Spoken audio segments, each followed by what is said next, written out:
Welcome to year 2 of A Mick, a Mook, and a Mike.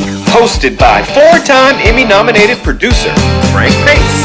And retired New York City firefighter, 9/11 first responder, and Vietnam vet, Billy O'Connor. Today's guest, director, actor, producer, artist, Jeff McCracken.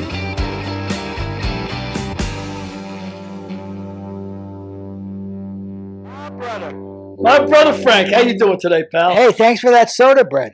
Not bad, right? If you glom enough butter on it, you get away with anything. Why didn't you tell me what soda bread is? Well, it's an Irish thing, Frank. You must know about it. Actually, you know what it is? It's a giant scone. Anybody who's ever eaten scones, yeah, that's pretty much what it is. It's just a bigger scone. But the ones in Ireland are not as sweet as they are. I tell you, my ex-wife, who's Italian, gave me the recipe for that soda bread, and it's the best soda bread I ever eaten. It's the best soda bread. Well, it's definitely the best soda bread Derek's ever eaten. It's the biggest soda. I was expecting like a little loaf.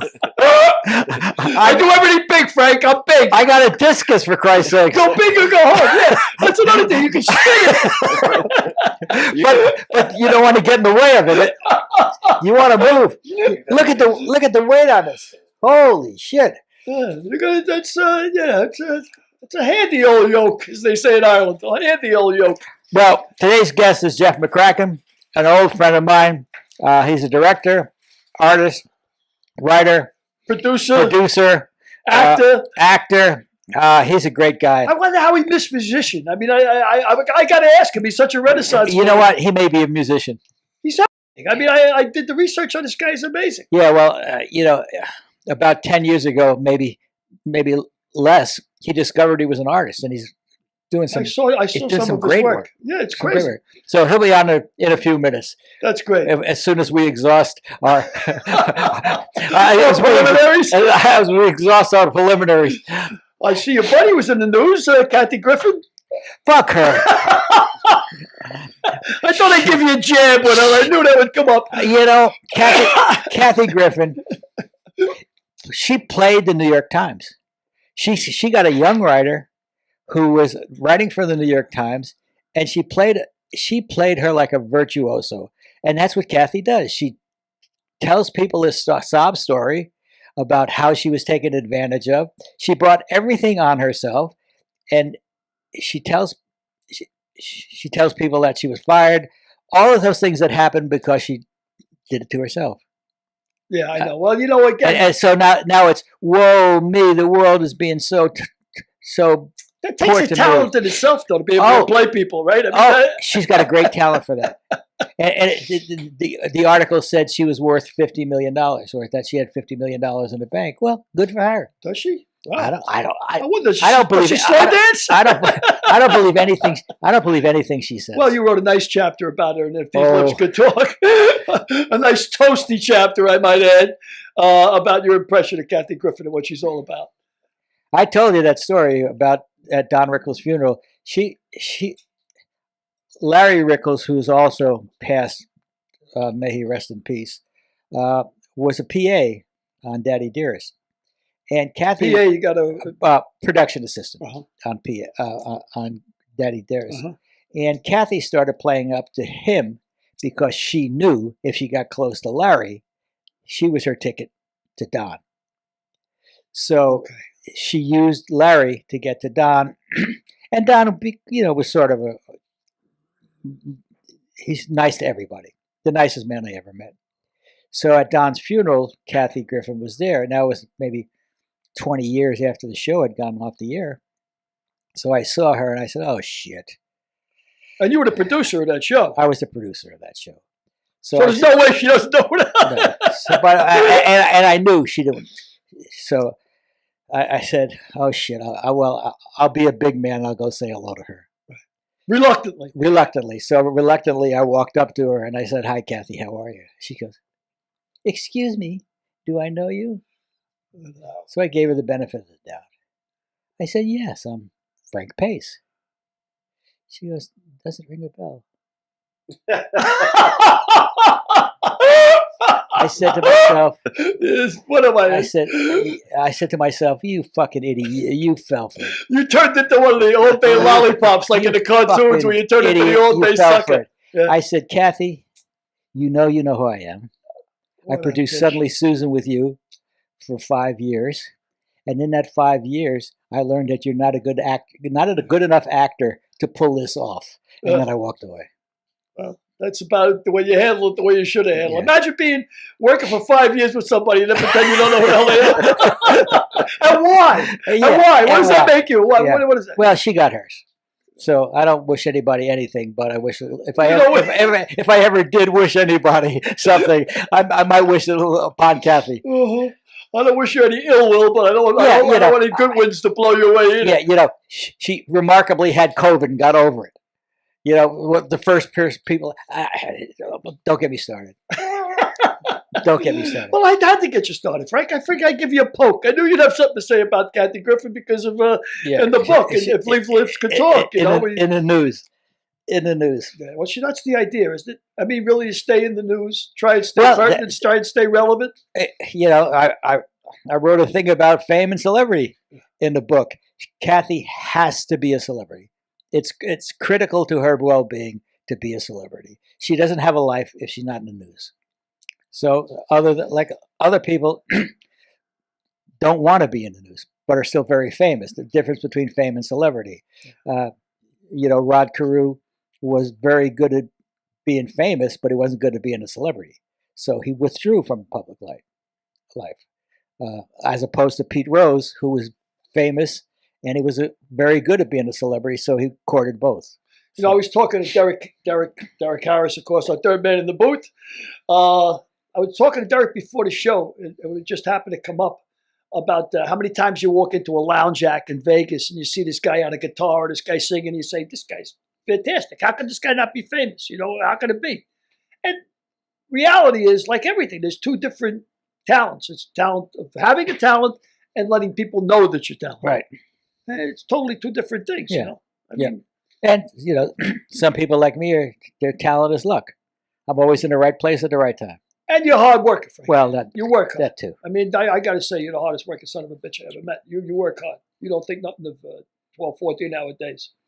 Me, I want that time and a half, Frank. If I'm over 8 hours, I want that time and a half. I'm a union guy all the way. Speaking of time and a half, let's get Jeff on. Yeah, let's get him on. This is a guy who's really a talented guy, diverse. All right, so let's bring on Jeff McCracken. Jeff, me lad. Can you hear me? Oh, I can't hear you. Hey guys. Oh, there it is. There we go. Look at he's already smiling. I tell you, this will be the smilingest motherfucker.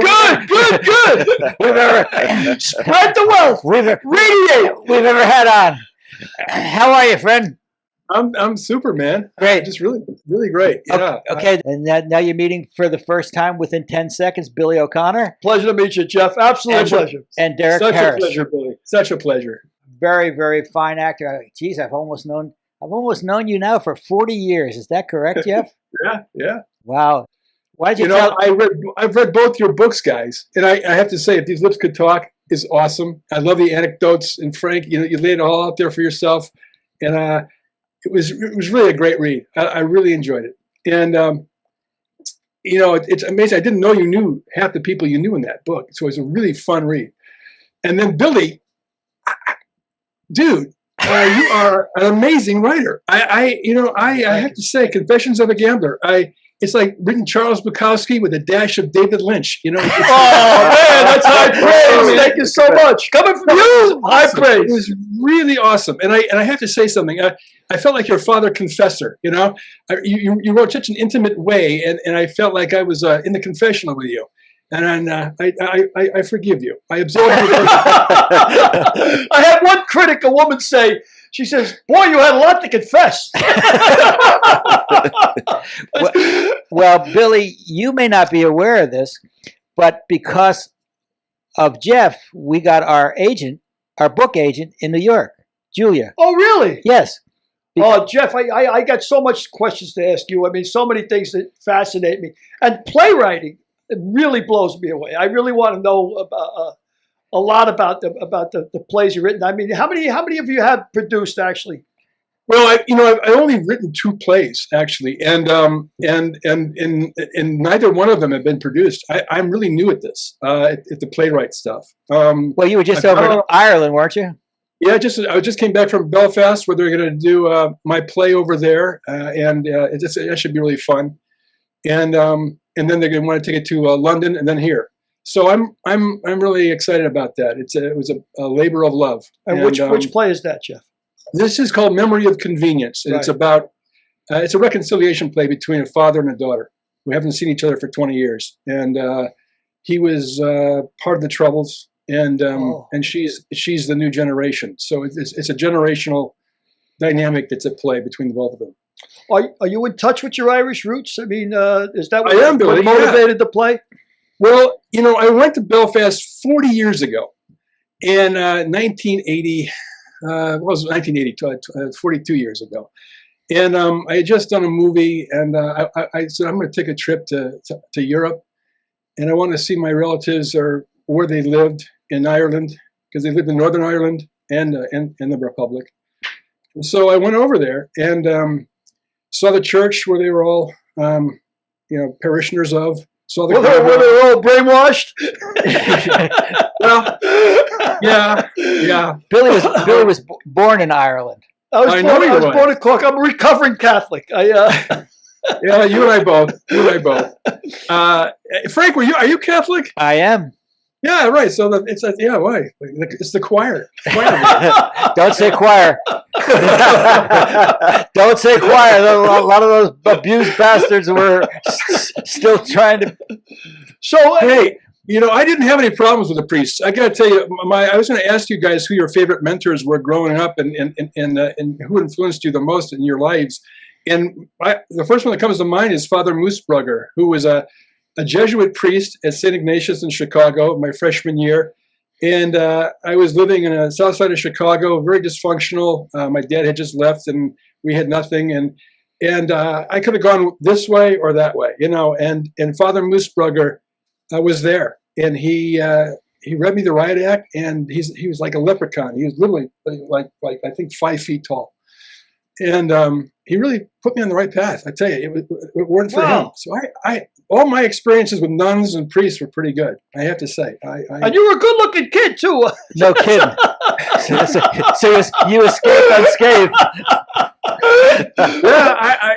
I guess in the right place, at the right time. But it's interesting to me that the play that you get doing Ireland and England and coming to the States is about the Troubles and Ireland and the Troubles. Tell me something. I wouldn't know how to go about writing a play. Is there a metaphor in your head before you start? Is that part of it? It's really funny, Billy. They come to me in different ways. The first play I wrote was about a bipolar writer, and it was kind of fashioned after my mom. She wasn't really bipolar per se, but she did have a manic streak, much like you.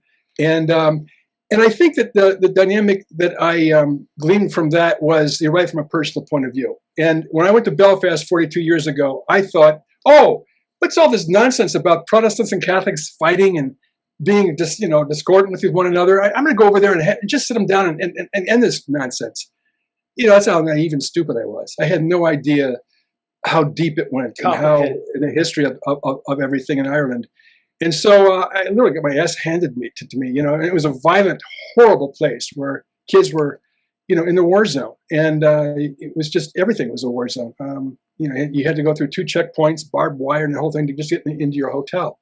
So I left there very disenchanted and discouraged and upset. So to go back there 42 years later with a play that actually,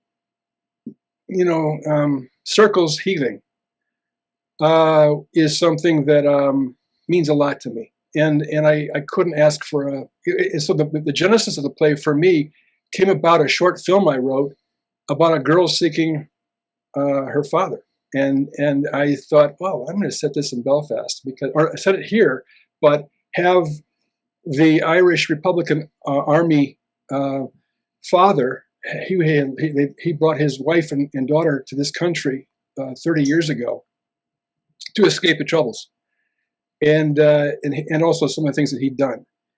And so his wife took the daughter back to Belfast after 10 years because she couldn't stand his drinking and his violence. And he was, basically PTSD.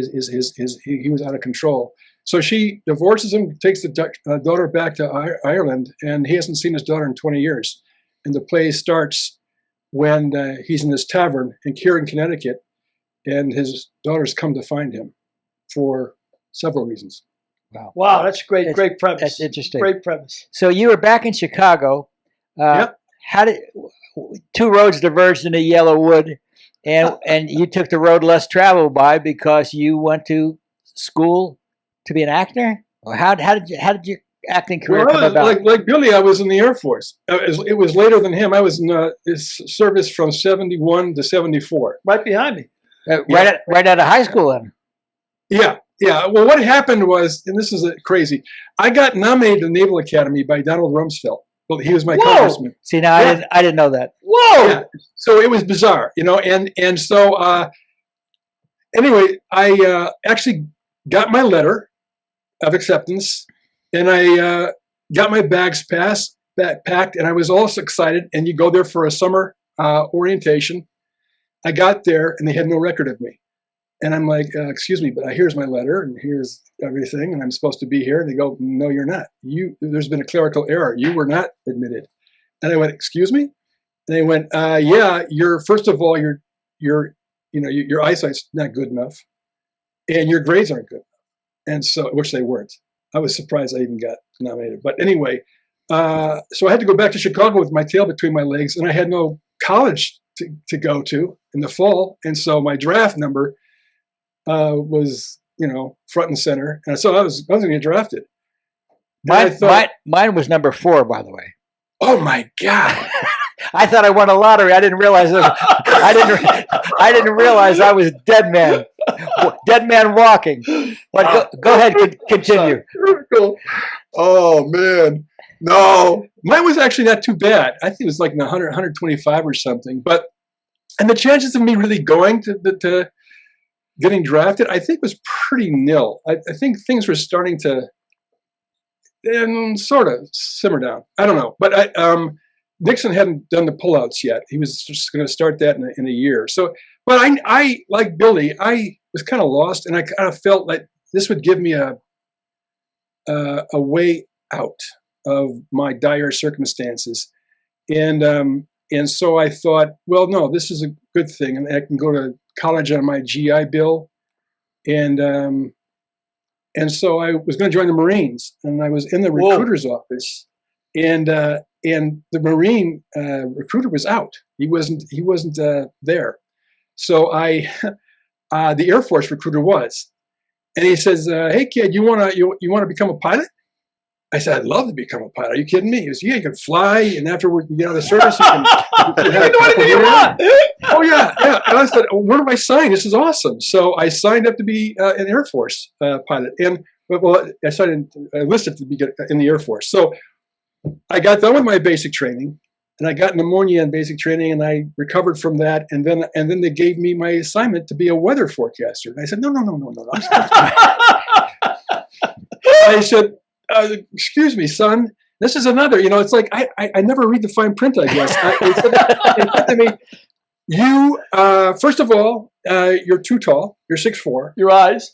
Second of all, your eyes, exactly. And third, you got to be an officer to fly a plane. Uh-huh. And in order to be an officer, you need a college degree. So, dude, get the back of the line. So I was again going, oh, are you kidding me? So the recruiter lied right to my face, just lied to my face. And so, when has that ever happened before? Imagine a recruiter promising you something that's not going to come to pass. Unbelievable! I can't believe that they actually. And the government would lie to you. Right? I can't believe it. Hard to believe. All right, go ahead. Off to Lackland with you. Lackland Air Force Base. Yep. Lackland Air Force Base. And then I went to Chanute for my weather training, and then they deployed me to the 1st Infantry Division in Fort Riley, Kansas, because the Army don't have weather forecasters for their Army Air Corps. So I ended up in the Army anyway. So it was weird. And then I did that for a year, and then I was sent to Delaware, Dover Air Force, Delaware. Yeah, sure. And and that's when my head kind of turned. You know those planes, Billy, the Galaxy 5 and the C-130s, and they would land at Dover Air Force Base, which was the receiving port base for all the dead veterans from Vietnam. And they would literally undo the plane's back, and they would just cart out Corpses. casket after casket, 3 high, 4 wide, on the tarmac in a hot sun, and they would just sit there and bake. And I would just look at this, the flags over them. I got to tell you, it turned my head.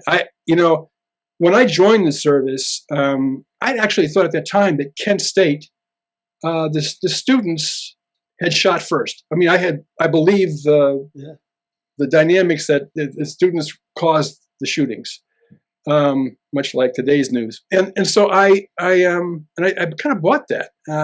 And then now I realized that through the course of the years that it wasn't the case. And I started reading up about Vietnam and all the things that were going on. I'd lost a couple of friends over there, and I was just kind of like, okay, this is not good. So my head kind of turned, and I started to think I want out of the service. And I thought about going AWOL to Canada, but then a friend of mine said, you can't do that. You'll lose everything. And so I started becoming USArian from Catch-22. I stopped wearing my uniform top. I didn't go naked. I just worked out wearing my uniform top, and I started I always went to my job, and I'm going into the weather station, and a general was walking out, and I say, "Hey, how you doing, General?" And he looked at me and went, "Excuse me," and he went crazy. And Corporal Klinger. Corporal Klinger. Yeah, and there's a full bird behind him laughing because he thinks it's hysterical, but the general wasn't having any of it. And he says, "I want you in my office at 10:00 tomorrow morning with your commanding officer." And I said, "Okay, sir, I'll be there." And I went in, and Captain Egoff was my commander. And I went in and I said, "Captain, we got a problem." And I messed up, I think. I just saw the general, and he wants us at 10:00 tomorrow morning. And he was like, "McCracken, you idiot moron." So, and I had a stellar record. I was a good airman, but I was just kind of tweaked. And anyway, I reported the next day at 10:00 with full dress uniform, pressed out, shoes polished, everything perfect. Reported in military fashion, and the general said, "I hear you want out of the service, McCracken." I said, "Yes, sir." He says, "How does 12 noon sound today?" I said, Oh, wow. He said, "Now get the fuck out of my office, and I don't want to see you again." And I went, "Yes, sir." And I went to the door. He said, "McCracken." I said, "Yes, sir." He goes, "You're a loser. You'll never amount to nothing." And I went, "Yes, sir." Why argue with him? They didn't give you a dishonorable, did they? Did they give you a dishonorable? No, he gave me an honorable. Wow. That's the thing. My commanding officer said, basically I had all these citations, and I was a great, I had volunteered for a lot of things with the 1st Infantry Division, paratrooping and the whole thing. And so I was I really wanted to, I wanted to be a good soldier at the time. And so, before my head turned. So, because of my commendations and this and that and the other thing, the general just said, "Why?" And Nixon was granting early outs at that point. And that's what saved me. Because if that hadn't been happening, then they may have court-martialed me. But my commanding officer convinced the general that night, the prior night, to let me go. So then did you go to school on the GI Bill? Yeah, well, it was funny. Well, while I was in college, in the Air Force, I was going to University of Delaware for night school, and I wanted to be an architect at the time. And so I kind of went to this engineering course, and I had done all my other electives, so all I needed now was some other elective, and I took an acting course. I said, "Oh, well, acting, I'll meet some girls, and it'll be great." Little did I know, I had short hair, and I was a military man, and I was considered a pig at that time, so girls wanted nothing to do with me. But I persevered, and at the end of this class, of the semester, the teacher came up to me, this guy named Andrew Hepburn. He came up to me and said, "You got something going on here. You're really talented. I think you should go to New York and apply at the Neighborhood Playhouse with Sanford Meisner and just do it. Don't think about it. Just do it." And the way he said it to me, it just resonated. And I thought, okay, I'll do it. But you were smart enough then to do it. Yeah. Well, the way he said it to me, I just went, this could be my salvation. And also the reason why I wanted to be an actor, frankly, was to escape reality. I mean, you get to play all these different people, and you don't have to deal with yourself for the most part. You're really getting a chance to to try on other people's clothes and wear their shoes, and it's a way of a certain amount of escape, and I really enjoyed that, and I love the process. I'm going to the neighborhood playhouse with Sanford Meisner was like, and Bill Alderson. It was just fantastic. And who else was there when you got there? Who else was there? Well, who else was in your class?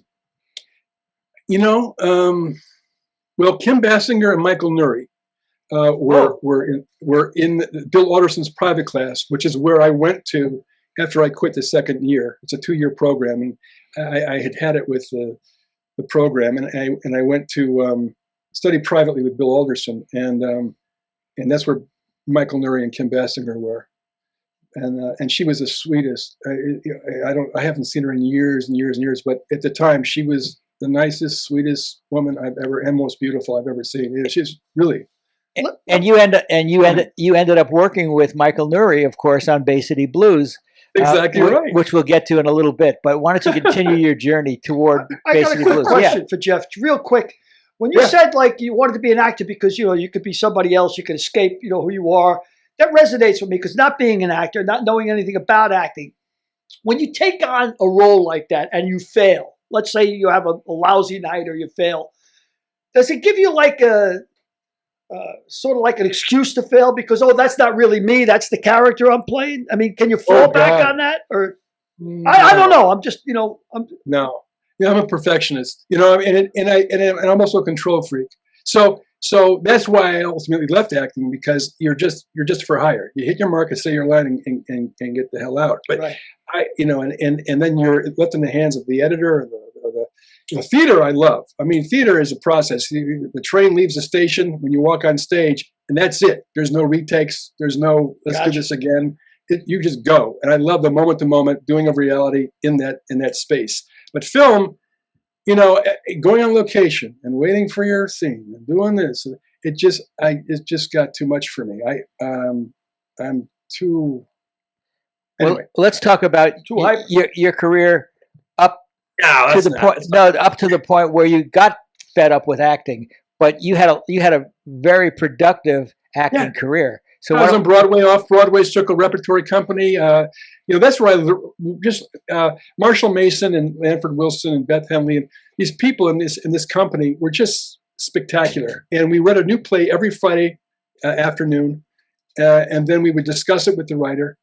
And so it was all about the writer. The writer was king, and we were there to service the writer. We were there to facilitate the process of a writer, and his piece. And then it would. So it was so exciting time. It's such an exciting time, and I just loved that experience. It was seminal for me, and so that really taught me about the craft of writing, the dynamic of the process of writing as rewriting, and so I really it helped me greatly when I was directing and I kept acting, doing anything. I was producing. It all fed right into that. And what do you feel your big break was? Well, it's funny. I think the big break was when it was when I'd gone to after the Playhouse. I had some New York experiences which I won't go into. But I left New York and I went to L.A. to take care of my grandmother who had a brain tumor, and so I was taking care of her for a couple of years till she passed on. And when I was there, I read this like the local acting paper, and it was an open call for a play that Marshall Mason was directing, and I didn't know Marshall at the time at all. And Marshall or Marcia? Marshall. Okay. Marshall Mason. Marshall. Great. He's seminal director in New York. He's one of the creating founders of Circle Rep. But it was equity, and I wasn't equity yet. So I was like, I went anyway. So I waited till all the actors that were seen, like some 100 actors, and I was the very last person. I walked up to the stage manager. I said, "Could I please audition for the director?" And he said, "No, I don't think so. You're not equity, and I don't think it's going to work." I go, "Well, please, just give me a shot with the guy, and let me, and then just ask him." And he did. And Marshall Mason said, "I'd love to have him come in and read," because they hadn't found their guy yet. I walked in, and I must say, I knocked it out of the park. It was kind of an improv. and so he hired me on the spot, and that was a big break to go back to Circle Rep.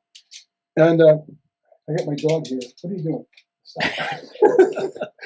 Anyway, what are you doing? Oh, no, stop here. Come over here. No problem. There we go. Anyway, oh my gosh, what happened? Oh, now we're getting cruelty to animals. Oh my God. Figure it out. All right, here we go. So anyway, the big break though came when I was waiting tables right after that, and I met Joe Spinell. He was sitting at a table with two blondes. He had just done Rocky, and he played the loan shark in Rocky. And I went up to him and I said, "Hey man, I really liked you in the movie. I thought you were really terrific, and I liked you greatly." And he said, "You an actor?" I said, "Of course." You want a blonde? And he said, "So where'd you study?" I went Neighborhood Playhouse, New York City. He goes, "Oh, you're a real actor." I went, "Well, we'll see." And he says, "Hey, you get your SAG card yet?" And I said, "No." And he said, "Well, why don't you come down and meet the director on this movie I'm doing with Jag Palance? And, we'll get you a small role. There's this part for a cop that comes into the courtroom and tells Jag Palance that the slasher's at it again." And I went, "Okay, that sounds great." And I looked at him like, "Is this for real?" But sure enough, he gave me the address. I showed up. He came out, said, "Come on in, meet the director." I went in, and Charlie Martin was the director, was this old Hollywood type director with this like stogie in his mouth, and he's rotund, and he's like barking out, "Hey kid, how you doing? Hey." And I'm like, "Okay, yeah." So he goes, I hear you're a good actor. I hear Joe says great things about you." And Joe's never seen me. And I'm like, "Okay, yeah, whatever." You're a great waiter. Yeah. Sort of a mean mozzarella. So I read. He says, "Take the script." He said, "Wait a minute. You know what, Joey? I think this guy would be great as the lead in this as a slasher." And Joey said, "But we've already cast that role." And so Charlie says, "I don't care. I want to see this kid read this role. So to go outside, Jeff, take the script with Joe, come back in and read it." And so I said, "Okay." So I went outside, and Joe says, "I don't know what's going on, but this is unbelievable. So this is a long scene. So what we'll do is we'll improvise it. You know how to improvise?" I said, "Sure, I know how to improvise." So he goes, "Okay, what we'll do is we'll go in there, and Jag Palance beats the hell out of you for your confession, and that's what we'll do. And you just go with me on this." I said, "Absolutely, I'm down." And so we went back in, and we did this improvisation, and it's like, fireworks are going off, and Charlie jumps up and goes, That's it. You're hired, kid. You're hired. That's it. You're the slasher." And I was like, "What?" I couldn't believe my eyes. He goes, "You got to meet Jack, though. You got to meet Jak Palance." I said, "Okay." He said, "Come back tomorrow at 3:00. I said, "Okay." So I came back at 3:00. Jak Palance is sitting in the room. I sit down with him, and I wasn't intending this, but I had no money, and my clothes were kind of raggedy, and my shoes, I didn't know, had a hole in the bottom of the sole. And so I was sitting there, and I put my foot up, and Jak Palance looks at my shoe and goes, "You've got a hole in your shoe." And I said, "So fucking what?" He says, Joe turns to Charlie and says, "He's perfect." Wow. Amazing. That's how I got the role. Yeah. That's how, yeah. Amazing. Yeah, it's pretty crazy. Yeah, that's a Hollywood story. And what was that? What was that movie called? It's called. It's called One Man Jury. One Man Jury. One Man Jury. And as I was making it, Joe Spinell, he played one of the mafia guys in it, and Joe Really? and Joe. What were the odds? Yeah, exactly. So Joe put me in that thing. But Joe says. Joe had Richie Ferrangi, Tony Sirico, all these guys. They're guys that were all in prison, and he did theater in prison. And when these guys got out, Joe put them to work. Joe is the most benevolent, gracious guy. He's a them and those guys, but kind of guy. But he was a wonderful heart, as you can see. And Tony Sirico went on to become one of the Sopranos, great guys in the Sopranos. That's right. So anyway. So we're making the movie, and Joe, everybody keeps coming to me and says, "Hey, you're doing phenomenal. You're an amazing actor. You're going to get an Academy Award for this." And I'm going, "What? What? Oh yeah, you're phenomenal. You're phenomenal." And I go, "Wow, okay." And it kind of goes to my head a little bit. I'm thinking to myself, maybe I am doing good work. And so and I didn't have any concept of what kind of movie it really was. It was Jack Palance, and I thought he wanted to be next. He was doing his Dirty Harry imitation basically, and because Clint Eastwood had just come out with his, and he wanted to do one, and so I was kind of thrilled. So I took my girlfriend to the premiere, and I'm sitting there, kind of butterflies in my stomach, and I'm thinking, wow, this is it. This is the beginning. This is my 24, and this is the start of my career. This is awesome. And then the movie plays, and not even halfway through the movie, I think for the first 10 minutes, I'm like, okay, what is this? And my heart just sank because it was just a terrible film, film. And my heart just sank, and I just thought to myself, wow, great lesson. Were you still in it? Oh yeah, I'm a lead. I kill everybody. I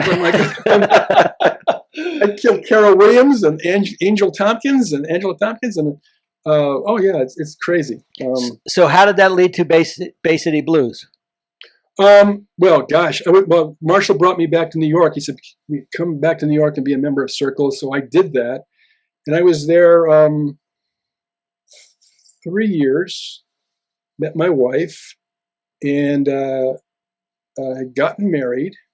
And 3 months later, I was cast in a Broadway play by Lee Kelsheim, who you know.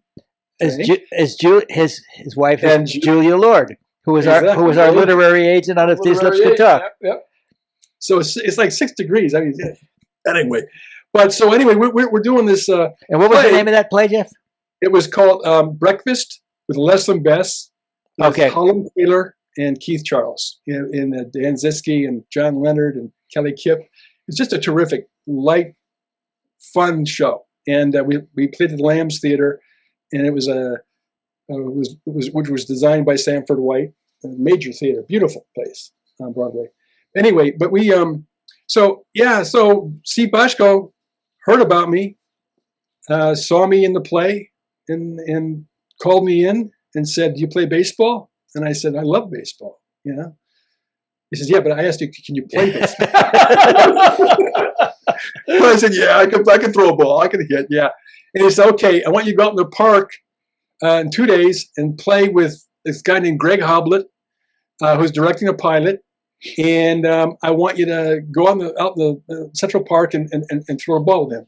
And we'll see." I said, "Okay, great." And so Ken Olin, Perry Lang, and I all went to the Central Park together, and we're throwing the ball around and doing all our thing. And Steve hired me for the show. And it's funny because I didn't want to do TV. I really didn't want to do TV. Let me tell the audience the backstory. Was the show was about a minor league baseball team called the Bay City Bluebirds, and it was Stephen Bochco's follow-up to Hill Street Blues.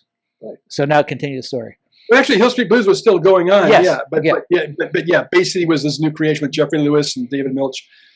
And so I the first episode, the only thing I did in the pilot, in the first of 12 episodes was chase a pig in the mud. It's kind of like a pre-game fun, and I'm like, "But Steve, I'm gonna leave Broadway to go chase a pig." And I said, "I don't think so." He goes, No, you understand. I'll make good on your character. Now that I know you, I'll write for you. It'll all be good. Trust me. And so I said, okay. I mean, I didn't want to do TV. I mean, I turned down everything. I just had turned down so many things that were TV related, and I don't even want to embarrass myself by saying what they were. But I said, "Steve Bochco, Hill Street Blues. This guy's different. He's cool, and I really enjoyed meeting him." So I said, "Okay," and sure enough, it was the 4th episode. He really wrote you and your dad. Character. Yeah, it was awesome. And your dad, who was playing your dad? Bill Lucking. Bill Lucking, who just passed away, unfortunately. Yeah, he just passed away. He just passed away because I used Bill Lucking as Brother Matthias in Babe Ruth. Yeah. So it's a small world. Small world. Well, he was wonderful, and it's really funny because Bill, you like this. There's different styles of acting. There's method. There's the Meisner method. There's different ways about your craft, how you arrive at a character, and how you prepare. Excuse me. And So I was like, at this particular instance, I used my father because he's playing my father. We're estranged. I haven't seen him in a while. He's a big baseball player. He's come back down to the minors for a tune-up to be a pitcher in the majors again. And I haven't seen him, and he's been a horrible father. And I'm like, okay, fine. You can say fuck up, by the way. No, we're big First Amendment people here. No worries. Good to know. All right. You don't know what you just got yourself into.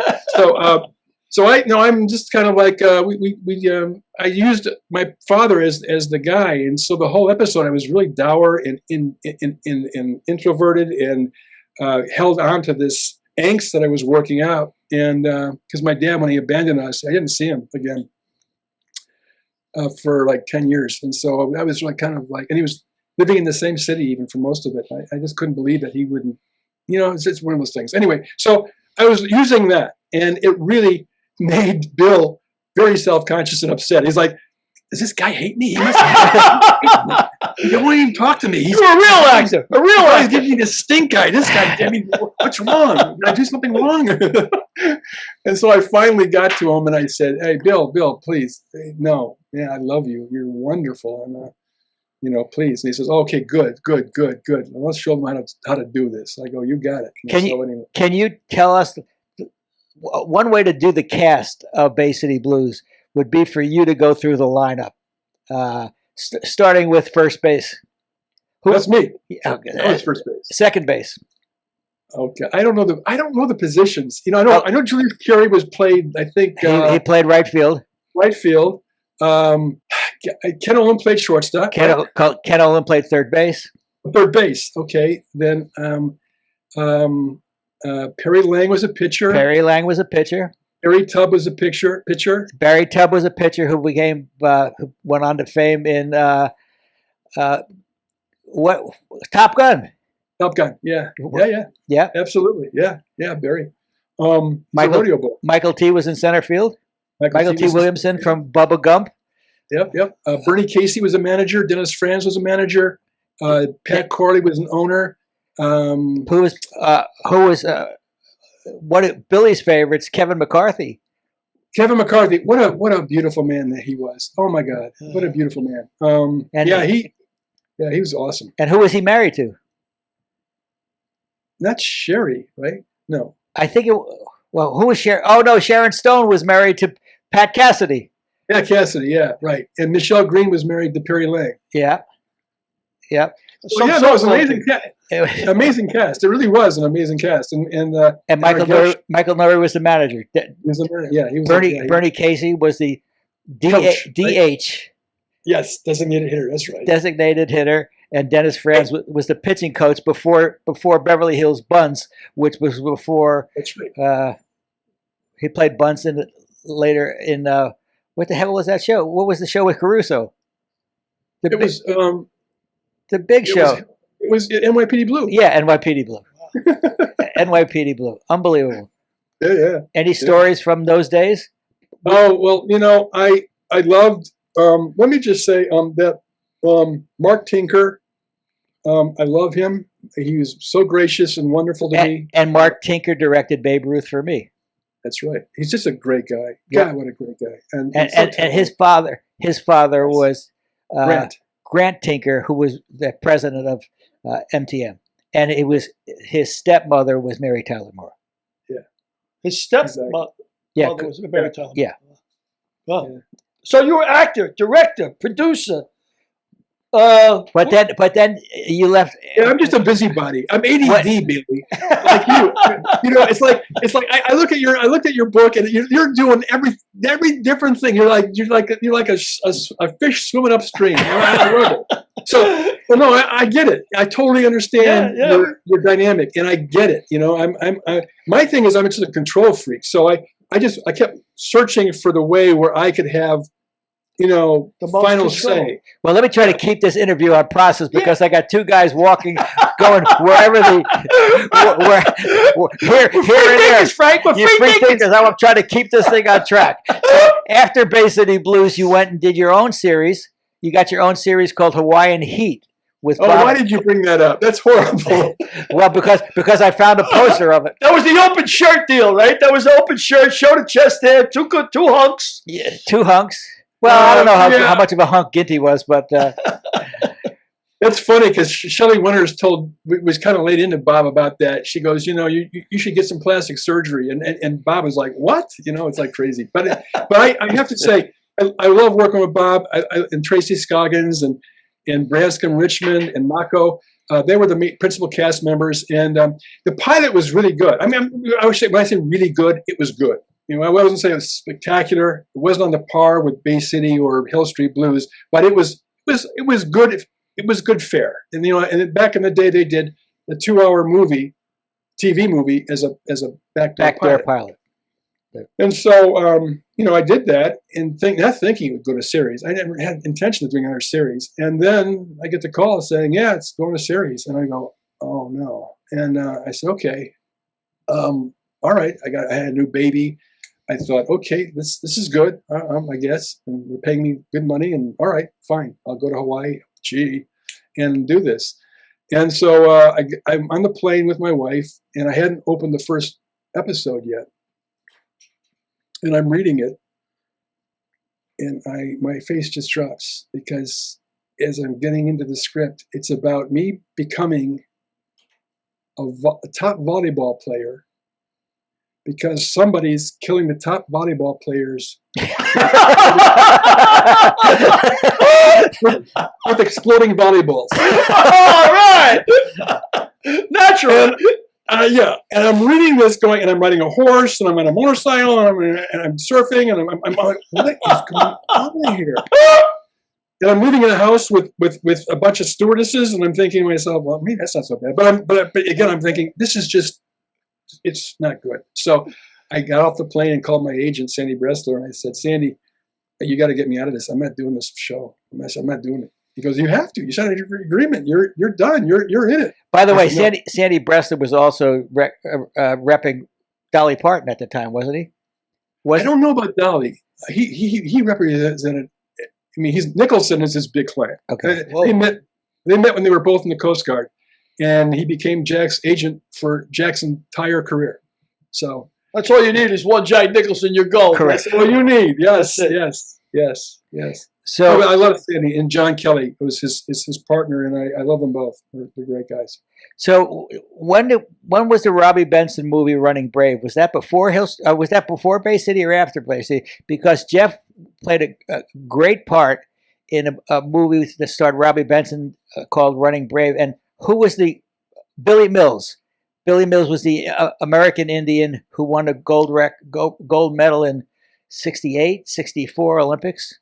And he came out of nowhere. Somebody else's shoes. Somebody else's shoes. I mean, he didn't even have his own shoes. So, no, it's an amazing story. And Robbie was unbelievable. I mean, just wow. He talk about true grit. This guy, he tore his quad, and the next day he had to run sprints, and he did it. Robbie or Billy? Benson, you mean? Robbie Benson. Yeah. Okay. And then tore the other quad, and he still ran. I mean, this guy is Didn't he do awesome. A basketball movie that he was really? He did one-on-one basketball. One-on-one, terrific too, right? Yeah. He was like really, really good in that. I remember. He's a great guy. He really is. Yeah, and a great director too. He's also a director. Well, he's directed. You were directed by a couple of heavyweights too, right? Well, Wes Craven, Sly Stallone. I mean, that's got to be quite an experience. Yeah. Wes Craven was awesome. Really? Linda Blair. Yeah, it was with Linda Blair after her Exorcist fame, and it was a very interesting film. It was a witchcraft film, and again a TV movie, and it was like I think the first thing I did after One Man Jury. So I was looking for a bit of redemption, and he played a cowboy. I get to ride horses, and it was awesome. I said, okay, I'm in. I get to ride a horse. I'm in. I don't care. So it's kind of a corny TV movie, but Wes, does a great job with it, and everybody was great. But yeah, and Stallone, because of Joe Spinell, it was after One Man Jury. He took me to meet Stallone. He took me to meet everybody. Billy Friedkin, Steven Spielberg. I mean, Yeah, we would just walk on the lot. He would walk into their offices and go, "Hey, Steve, I want you to meet this kid. He's a great actor, Jeff McCracken." And it was bizarre. Joey was just the most magnanimous and wonderful guy. And, he also wanted to say hi to them, too.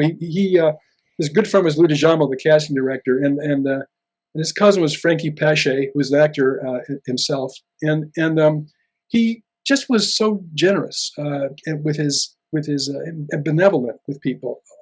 All actors and actresses. He was just a wonderful man. And then, So what movie did you do with Stallone? well, Paradise Alley. Oh, you did Paradise Alley. Yeah, and he looked at me, Stallone, and I'm taller than Sly, and he kept looking at me like he's taller than me, So he started punching me in the arm, and I started punching him back, it's this punch thing. This fucking guy. I thought, what immature assholes we are. What are we doing in this elevator? We're punching each other. I'll tell you, Paradise Alley. When I worked with Stallone on Victory, I said, well, he'd only done 3 or 4 movies at that time, and I said, I've seen all your movies. I even saw Paradise Alley. He goes, yeah, I watched that one with one eye closed. Well, it wasn't for lack of trying. It was the first film he wrote before Rocky, and they wouldn't produce that because it was too unwieldy and big. And they said, you got to do a smaller film, more focused, and then we'll do that, and then we'll do Paradise Alley afterwards. And that was the deal with Universal. Wow. So they did Rocky, and Rocky was huge. And so they gave him the reins to direct Paradise Alley that he wrote. And it just wasn't a very good script and very kind of unwieldy. And also his fame had skyrocketed. Right. Yeah. I mean, this guy was so popular. It was insane. And he had women everywhere. I mean, that's a small fault of a good man there, Jeff, I think. A very small fault. Well, including my cousin who had come. She's 6 feet tall, gorgeous Irish girl, and she was working for a European radio station at the time. We had come to interview Sly, and she had just come off the Saturday Night Fever interview circuit with Badham and Paul Pape and Travolta and Donna, and now was over at Paradise Alley, and so she wanted to interview Sly, and so I'm standing on the outskirts of where they're filming, and Sly does one of these double takes where he looks over and sees me and goes, and then sees my cousin and goes, and I went, oh no, because he had every woman he wanted, and my cousin she had stars in her eyes too. I know, but she really wanted the interview, and so I told Sly, my cousin's off limits. You don't go near my cousin. Yeah, what are you talking about? And I said, no, you don't go near my cousin. That's it. It's a deal breaker. I'm telling you right now, it ain't gonna be pretty. He goes, oh, you threatened me, and with this whole boom, boom, boom again. I'm like, oh. So when I did the scene after I got done with my scene and work and the movie and everything, he honored it. He didn't mess with my cousin. Yep. Much now to my cousin's dismay. The one that got away. So after you did a few more roles, one for me and Mel in Pete Gray, A Winner Never Quits. Yeah, that was great. You went on to become a director on Dinosaurs and Boy Meets World. And well, what happened was I did this film. My buddies from the restaurant where I met Joe Spinell. It was a place in the valley. It was called Josefina's on Ventura Boulevard, and it's no longer there. But it was in Studio City or Sherman Oaks actually. And so these two guys were making a movie. It was Robin Armstrong and Eric Young, and they'd asked me to be a part of the movie, to play a part of the antagonist to William Russ. And I said, who's going to be a guest on our show, by the way? Oh, great. I love Billy. Rusty's wonderful. So anyway, and he's great in this movie, by the way. He's really great in this movie. It's called One Cup of Coffee. And so just as I were supposed to start shooting, and we're using, by the way, Frank, we're using the stadium out in the Simi Valley, which is Bluebird Stadium. Bluebird Stadium. And they were going to tear it down. And so we were going to be the last production to get in there before they tore it down. And so we had hard dates to shoot there. But unfortunately, I got cast in another movie with Shirley MacLaine and Terry Garr, and I said to the guys, What movie was that, Jeff? This is Waiting for the Light. Waiting for the Light. Waiting for the Light, yeah. And Shirley MacLaine and Terry Garr. So anyway, I went, and it was shooting up in Vancouver, or actually Seattle. And so I went to Seattle to shoot, and it was only supposed to be a week, but it turned out to be like 2.5 weeks or 3. And so I had to recast my role. And I came back, and I just said, I was kind of hanging out, and they said, hey, would you help us produce this? I mean, you helped us get us the DP, you helped us get us the casting director, you helped us get us, all these department heads. You're basically helping us produce this movie already. So would you just hang in there and help us? I said, absolutely, I'd love to. So that's how I kind of got into the producing game. And at one point, we were running $500,000 short of our budget. It was we had budgeted for $1 million, but we needed $500,000 more. So I came with the idea of, let's put together a bunch of scenes that have already been shot. We'll throw them up there. We'll invite a bunch of people, tell them to bring their checkbooks, whether it be $25 or $40, whatever it is, and we'll just start that way. And that's what we did. The editor put this stuff together, really good scenes. The audience went nuts for it. And I'm walking out of the theater, and Shane Dixon, who was a stunt double in Hawaiian Heat, came up to me and said, I want to introduce you to somebody. His name's Ted Knight Jr. And Ted and his father had just passed away from the Mary Tyler Moore Show. And so he said, well, and Ted said, I love what you're doing. This is great. How much money do you need? And I said, well, we need about $500,000. He goes, I'll write you a check tomorrow. Unbelievable. And I went, what? Yeah. So we got the money to finish the film, and we took it to Sundance, and it won the award at Sundance. And our favorite friend, Harvey from Miramax, Weinstein, he bought it, and with the condition that Robin, the director, rewrite the ending and reshoot it. Because in the movie, William Russ dies in the movie from a heart condition. And he doesn't want him to die. He thought it was a downer of an ending. He doesn't want that. And the film's about this old white pitcher passing on the torch to a young black pitcher. And this is in 1950. So it deals with racism. It deals with baseball's ugly side and whatnot. It's a sweet film. It really is. I really liked it a lot. Anyway, but so Harvey says to Robin, if you don't reshoot the ending, because Robin said, I'm not doing it. I'm not reshooting the ending. It won the award at Sundance, for God's sake. Forget it. He said, if you don't do that, I'm going to take all your P&A, your prints and ads, and I will contractually put you in theaters for 1 weekend, and then I'll give all your P&A to a new film I just bought called Paris is Burning. It's a documentary about gays in France, and that's what I'm going to do. And Robin said, well, I'll sue you. And we've never seen Harvey's eyes light up like, really? He was so excited about being sued. Really? So, yeah, and I thought, oh, I'm looking at the face of Satan. And I turned to Robin and said, maybe we should think about this. I mean, seriously, it's not a bad idea. And Robin said, absolutely not. And wouldn't do it. And Harvey was true to his word. He buried the film. He buried it. Yeah, that happens. Now, let me ask you something. You're an actor, director, producer, well, playwright. He hasn't become a director yet. No, we're getting there. I know. We're getting there. there. I know you're the play-by-play guy, but I got to do this color. Just this color spot. Let me just throw it in there. Okay, throw it in Actor, director, producer, playwright. You're a control freak. What gives you the most control? Is it playwright? My painting. Yes, okay, well, we're going to get there too. We're going to get there. I've seen some of your work, and it's brilliant. I think it's great, man. Great. Go ahead, I'm sorry. So now, how do you go from one cup of coffee to Dinosaurs, directing Dinosaurs? Well, because I had just done that and done the film with Shirley MacLaine and Terry Garr, I thought that film would kind of help me, launch me, regenerate my career in a way that would put me more in league. Because I had been up for so many films, Frank, and I've been up for. I've gotten so close to such major films, so close. But I always got beaten out the last, I would screen test and I would say I'd had the role, but then Richard Gere would say I want to do it, or John Travolta, or whatever. And I would lose. By the way, that's who you're losing jobs to. Yeah, I know. Yeah, that's not bad. But again, it's what I was, that's what I was up for. And so I just said, okay, at a certain point you go, okay, so I thought maybe this film with Shirley MacLaine and Terry Guy would help rejuvenate that and put me in good standing. And the film was okay.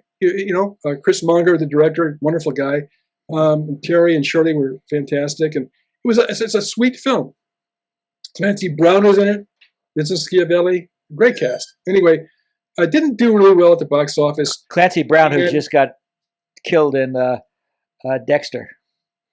Who did? Clancy Brown. No, really? He was the major foil in Dexter. Dexter, cool. the reboot. The reboot. Okay, and when we did Babe Ruth, it came down to Stephen Lang or Clancy Brown. I read that. And Stephen Lang got the job. And Stephen Lang was superb. Yeah, thanks. No, he really was. That movie is great, Frank. It's a great movie. Thank you. Everything you touch is great. Well, let's not get carried away. No, I'm serious. Look at where I am. look at where I am today. Don't worry, he's got his patch now. I'll sink that ship. Don't you worry about it. Just give me time. It's true, Frank. You deserve a huge pat on your back. I really mean it. What surprised me most, Frank, is when we were doing Bay City Blues, Frank was a rep for Pony Sporting Goods, and so we got all our shoes and equipment free, and Frank was just always there, cool. Just a cool cat. I was one of the Bluebirds. Yes, I was like 32 years old, so I could put on a uniform and play an extra. So I did that also. But enough about me. Let's talk about you. So now I just want to say I couldn't be more proud and more impressed with what you've done. I mean it. It blows me away. Like I said, look where it's got me. Hey, you're sitting across from Billy O'Connor, okay? Yeah. That's something to write home about. A guy that's got the GERD and he's chewing. He's rechewing his food. What are you going to do, Frank? It's a disease, Frank. It's a disease. It's a 9/11. Well, it comes from being a first responder at 9/11. But so now you're on Dinosaurs. How did you get Dinosaurs? Well, what happened was because of the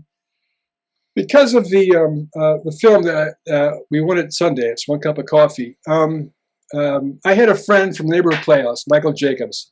Was a buddy of mine at the time, and he had just gotten a huge overall deal at Disney. He had done Charles in Charge, My Two Dads, and now Disney signed him to a huge deal to create TV for them. And so, and Michael and I were talking one day, and he said, "Look, what's next for you?" I said, "I don't know. You got two kids, and you're going from job to job. I tell you what, why don't you come to Disney, work with my company, and I'll give you $1,000 a week to develop feature films, and you can go off and act, do anything you want to do, but just make sure you're developing films for me, because you got great taste, and this film I can sell you because this film is great." So that's what I did. And so Dinosaurs was this first project that Michael really created with Bob Young and Brian Henson, the Henson Company. And that was around 1991, thereabouts? Yeah, exactly. And so it had never been done before. I mean, these animatronic creatures with guys in suits and guys controlling the faces off to one side and all these cables. And these were life-size, huge creatures. And so it was basically the honeymooners. If the dinosaurs hadn't gone extinct, it was basically the honeymooners, And it was set 63 million years BC or something like that, wasn't it? Yeah. And so it was a great show. I mean, God, we had a blast. It almost killed me because we were on the stage for hours, and you'd see these guys in these suits, and they could only had like these little holes in the neck to see out, or the mouth when it would open. And at first, all the animatronics were not working correctly.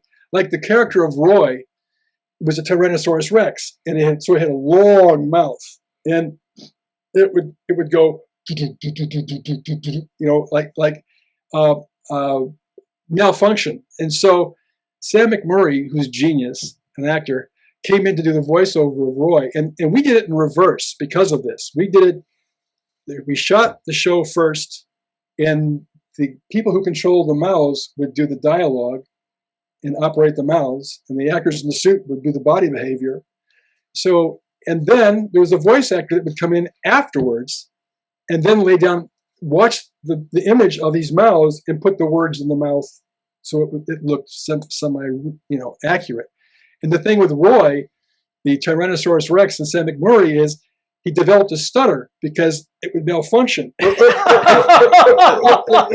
Sam put the, hey, brother boy, how you doing? And that's how these characters were created. It was out of necessity. So and that lasted 2 or 3 years. 3 years, yeah. 3 years, and that begot Boy Meets World, and you became basically the house director on Boy Meets World. Yeah, David Traynor did the first 2 years. He's brilliant. David Traynor is an amazing director. And so I watched him. Michael said, I want you to come over and do Boy Meets World because I think David's leaving to do Golden Girls or something. And I said, okay. So I watched him. I did the last couple of shows in the second season. And then he handed me the third, fourth, and fifth seasons. So it was great. And it ran for 7 years. I directed the last episode and episodes throughout that. But we were also doing, Michael, he had... At one time, I think we had like 4 or 5 shows on the air. It was insane. It was crazy. Him and Kelly were the 2 big, guys on the lot. And Boy Meets World, of course, they'll star Danielle Fishel and Ben Savage and Ryder Strong, and it was a great cast. And I love that. I love those people so much. I mean, I really do. And also because I was having kids. Billy, I wanted to stay home more too. I didn't want to be on the road. I didn't want to go off and miss time. And the sitcom, as Frank will tell you, is the best gig in the world because you have a 5-day work week, and you're only working 60 hours. Yeah, it's always 60 hours, but it's steady. It's there. You know where you're going to be. You know where you're going to be next week. Yeah. And I got to tell you, when I was looking up your quotes, because you're a writer, and I wanted to see, most of your quotes are from Boy Meets World. Oh, those quotes are not my quotes. I don't know what they. I swear to God, that's what kept popping up. I never said those words. I don't know what they are. I don't know what they are. I really don't know what they are. Some person put them in my mouth. I have no idea. Well, and while you were with Michael Jacobs, you also developed Quiz Show, the feature film, the Academy Award winning feature film starring Robert Redford. Why don't you talk us a little about directed by Robert Redford. Why don't you talk to us a little bit about how that experience came about? Yeah, I'll give you a capsule of that. Primarily, I'd gone to Disney to really do feature films. And so I said, well, I want to do a feature film. And we had these 2 writers on Dinosaurs, which, by the way, was, the greatest writing staff I've ever seen. Just amazing. And every one of those guys on that show are now running shows of their own or have run shows of their own. They're all that talented. It's amazing. But anyway, what happened was Dave Kaplan and Brian LePan were a writing team on Dinosaurs, and they came up and they said, hey, have you seen this documentary on Quiz Show, the Quiz Show scandals in the 1950s? I said, no. He said, well, you should watch it. We think it might make a great movie. So I went immediately watched it, and it was made by Julian Cranen, who won an Academy Award for another documentary. And I said, this is phenomenal. I love this milieu. I just love the whole potential of this. It's the first lie perpetrated on the American public by television. On television. So I thought, oh, this is great. So I took it to Michael, and he loved the idea. And then we took it to Jeff Katzenberg, and he loved the idea. And he said, I've always been trying to make this film. He said, Jeff, go to the East Coast and get the rights from the documentary from Julian. So I flew to the East Coast and met with Julian. And Julian says, I'm being courted by another producing team. And I said, well, who? Barry Levinson and Mark Johnson. Wow. Said, oh, really? Well, let me tell you how we want to make the film. And I told him, I pitched him. It was a pitch to the Angels, And afterwards he said, okay, I love how you want to make this movie. Yeah, okay. I'll have my lawyer call Disney. I said, okay, good. So I went back east, and sure enough, we got the rights. And Mark Johnson, because I said Mark Johnson and Barry Levinson were also interested in this material. They have been developing another project, same arena. And we should tell the audience this is the Charles Van Doren Yes. quiz show scandal of $64,000 question. Yeah, Herb Stempel and Charles Van Doren. It was. What year was Fine. that? 54, 55? Yeah. Because I can somewhere remember that happening. I mean, I was old enough to remember. Yeah. Yeah. So in any event, and they had been talking to Bob Redford about directing their film. And then Mike Midavoy put their film in turnaround, didn't want to pursue it anymore. He said, no, I'm not going to do it. So we went ahead with ours, and then Jeff calls us up and says, I have your director. It was right before Christmas. And we said, and we had made our list of Sidney Pollack, Sidney Lumet, Wow. New York directors. And we thought, these are our guys we want to go to. Heavyweights. Yeah. And they said, well, I have your director. And we said, oh, who? Robert Redford. And we went, and I love Robert Redford. I mean, as an actor, looking at Warren Beatty and Robert Redford, they set the template for what I wanted to do eventually, which was, direct, produce, write, all that stuff. I mean, they were the golden standard.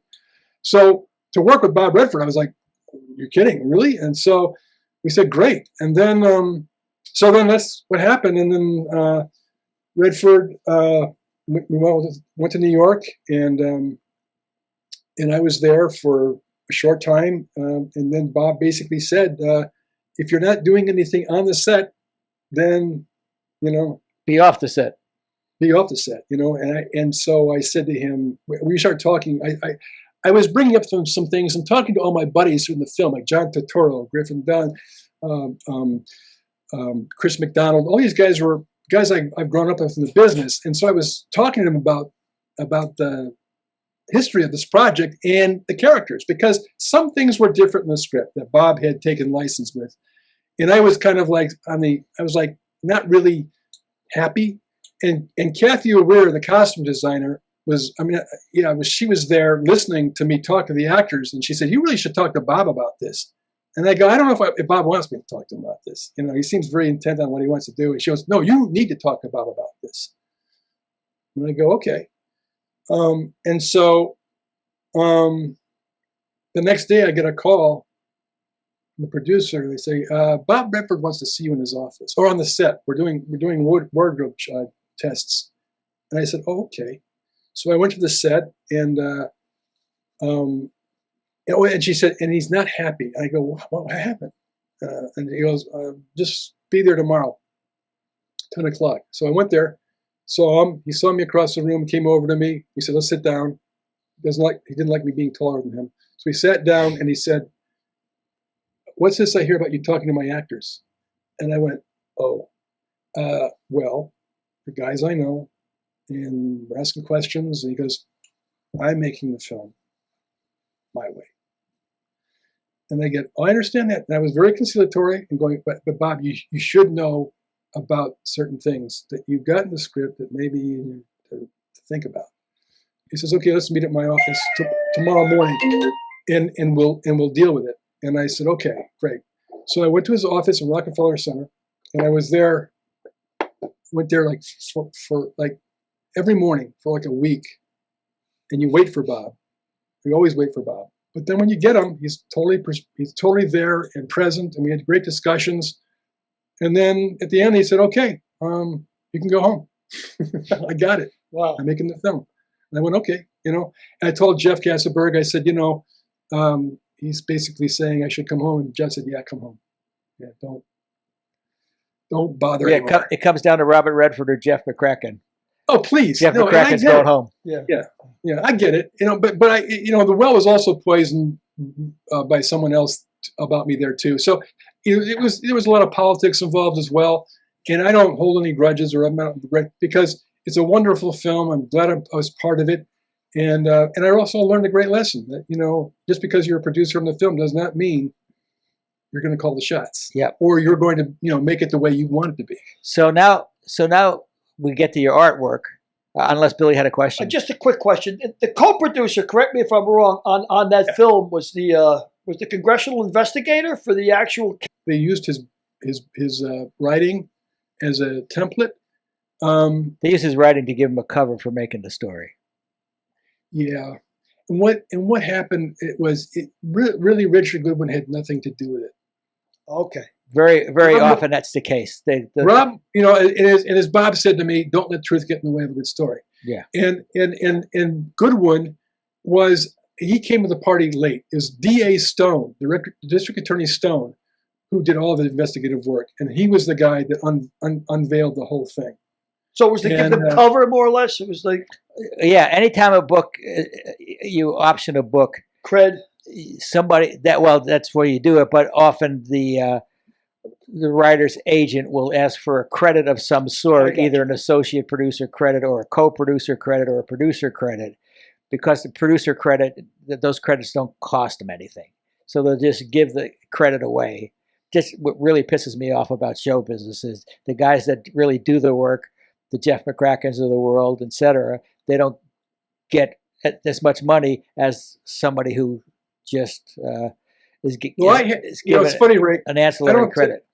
I don't know if this ever happened to you, Frank, but I had a producer credit. I was me, Michael, and Julian, and then Bob said there's two, and then Michael Noza came on board to actually be the line producer, and Bob said there's just too many producers, and he asked me to take a co-producer credit instead, and I kind of balked and said, well, wait a minute, why should I do that?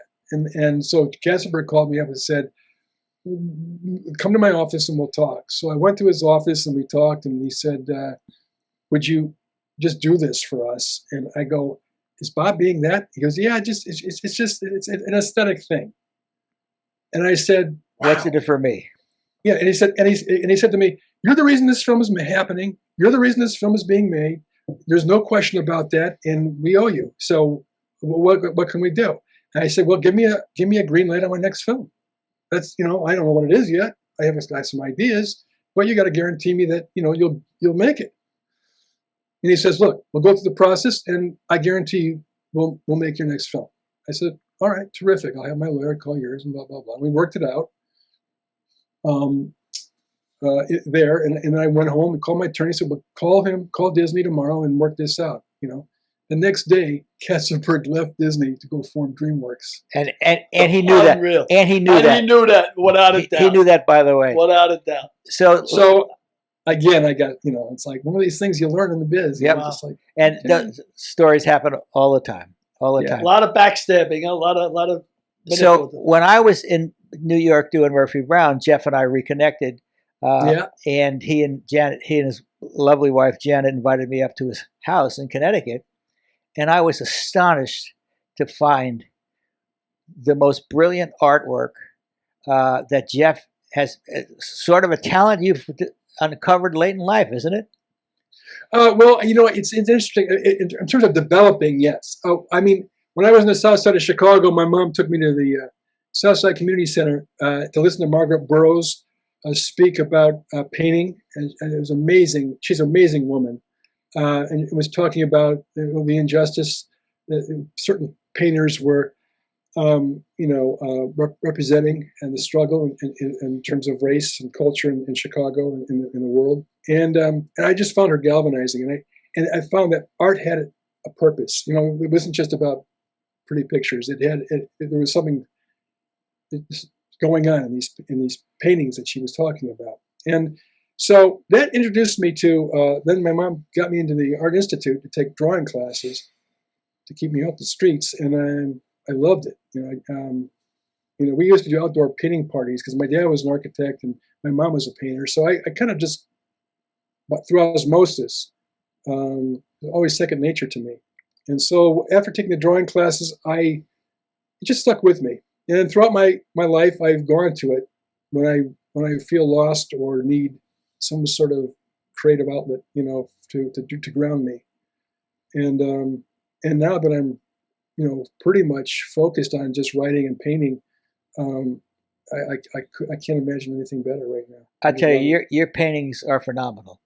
Well, thank you, man. They're great. Really great. The use of color and light, and I know I'm going to have Derek put up a couple in post. But your use of color and your use of lighting and contrast of lighting is really magnificent. Well, and I mean, you are a true artist. I mean, art is different to everybody who sees it, but I don't see art in like Pollock. I just don't see. Yeah, I know the guy can paint, but I don't get it. Yeah, I know the guy can paint, but I don't get him. I get. Abstract art is its own element, and there's a different sensibilities that are going on, with movement and spatial dynamics and relationships, and there's in color and tone and texture. I mean, it has its own place, and I really appreciate. I loved Pollock when I was younger, and de Kooning and Herring, all these guys. I love the pop art scene, and as well as the contemporary, abstract scene. But for me, and I've dabbled in a little bit. I've burned them all, but I've dabbled in. But these paintings are, this is, it's a way for me because I'm in being. It's a way for me to create characters, and it's, as I said in my this one interview, I said it's capturing these people being private in a public place, and like in the subway, it's unfettered. People are not, they're not performing, they're not self-aware. Because when I take pictures of them, I tried sketching them first, but then they're always getting off at the next stop. Or the minute they see you sketching them, they're very self-conscious and they change their position. Right. So to get them in the real moment when they're lost with themselves and in that private place, in a public place, that's what I was after in this series of paintings, and that's what. So it's like it's like that game you play when you see people on the street or you're sitting in a park. And you're going and you make up a story about that person. In terms of who they are and what they do and their background, their history. You've never seen them before, but you're intrigued by creating a story for them. Well, I'm intrigued by when I see these people and I choose these paintings. I'm deconstructing it as well as identifying with the aesthetic and figuring out how I want to approach it. So it's really fun. And where can our audience see your artwork? Well, you can go to www.jeffmccrackenart.com. And how do you spell McCracken? McCracken. JeffMcCrackenart.com. That's great. Before we wrap it up, Billy, you have any final questions? One of the ones that really grabbed me was that your painting of the Minetta Tavern on McDougal Street, home of the famous $36 hamburger, I might add. But yeah, it was really cool, man. It really grabbed me, and the idea of the intimacy of you grabbing intimate moments in public places, and you take their photos and then you paint from there. Have you ever got it back to haunt you, where somebody said, "I saw my face in that painting, and what's in it for me?" Or has that ever happened to you? Could it happen to you? No.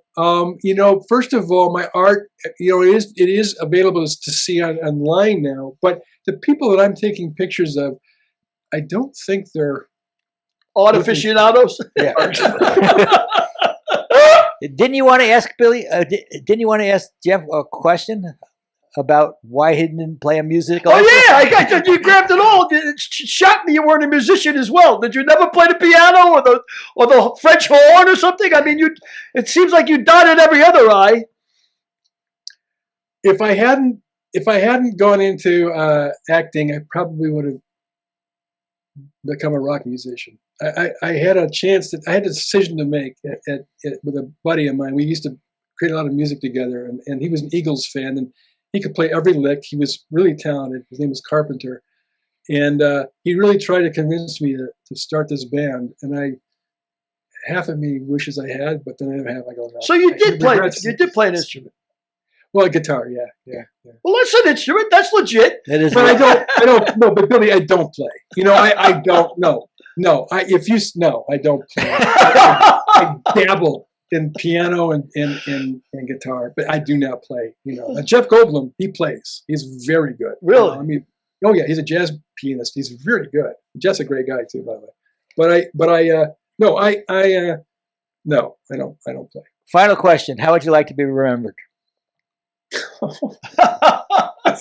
Alive. Yeah, I guess. Well, that's a horrible question. I don't know. I'm not. I don't even care about that. I really don't.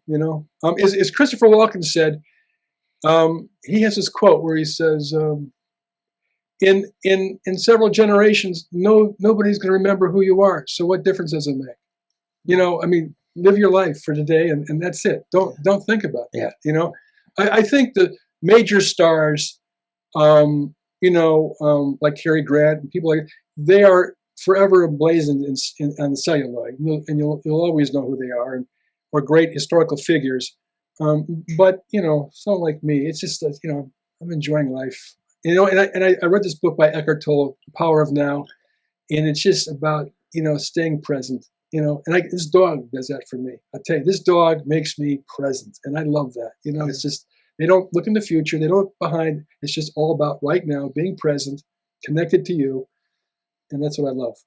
Well, you've been a great guest, Jeff. Oh, thank you so much. Great meeting you, man. Just great meeting. I could talk to you for hours. I'd love to. If I come to LA, you're in LA, right, Billy? Yeah, I am. Yeah.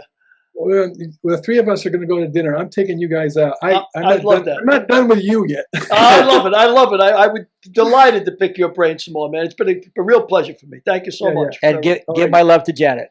You got it, Frankie. All right. Likewise. All right. Man. Thanks, all the my best, friend. brother. All right. Take care, guys. Take care. So another one.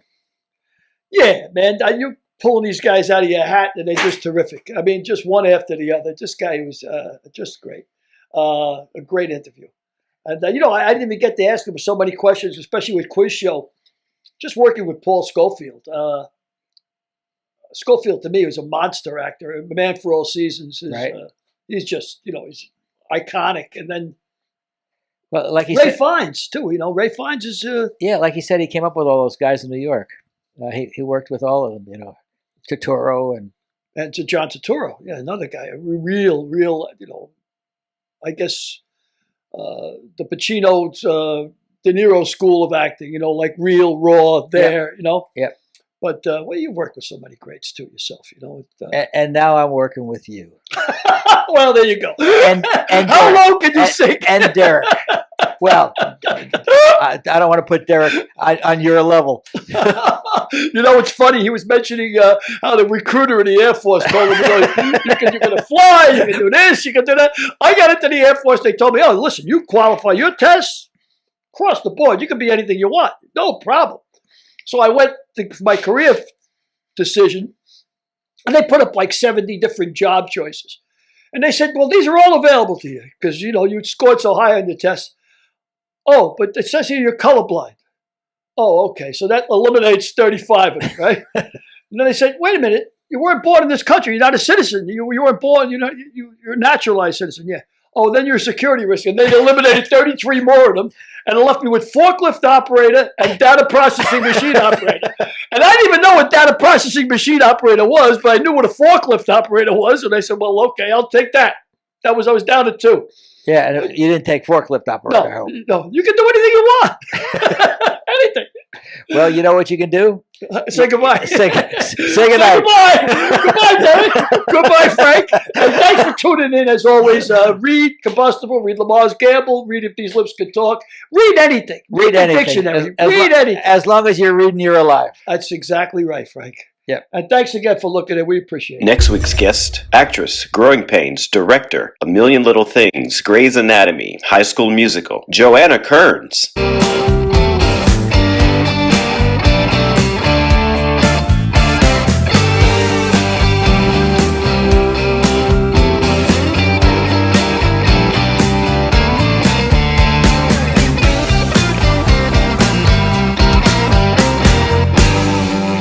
We'll see you next week.